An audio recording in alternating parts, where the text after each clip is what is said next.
Giribandhu T स्टेटको file खोल्नुपर्छ भनेर हामीले आवाज उठाउँदै गर्दा अहिलेसम्म फाइल खोलिएको छैन। सम्मानित अदालतले फैसला गरेको छ त्यो फाइल बनाउनु पर्दैन, अलरेडी छ, त्यसमा पक्राउ गरे हुन्छ। माननीय गृहमन्त्रीज्यू यहीँ हुनुहुन्छ, म अनुरोध र अपिल गर्न चाहन्छु।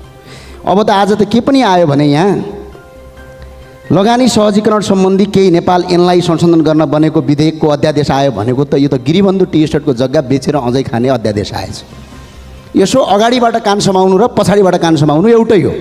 यसको दफा 12लाई भूमि सुधार ऐनको दफा 12लाई संशोधन गरी गिरिबन्धु टी स्टेटको जग्गा कब्जा गर्ने नीतिका साथ आज यही सदनबाट पारित गर्ने भनेर नीति बन्दैछ। जता पनि सिन्डिकेट, जसरी पनि सिन्डिकेट, यो सिन्डिकेट प्रथाले चाहिँ यो मुलुक कहाँसम्म पुग्छ?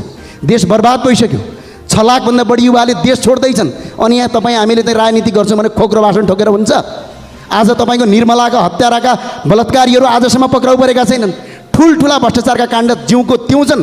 तर सरकार के गरिरहेछ भने टेलिभिजनमा कसरी आइन्छ, टिभीमा कसरी प्रचार गरिन्छ। त्यही भएर सम्माननीय सभामुख महोदय, म त आज एउटा आग्रह अनुरोध गर्न चाहन्छु।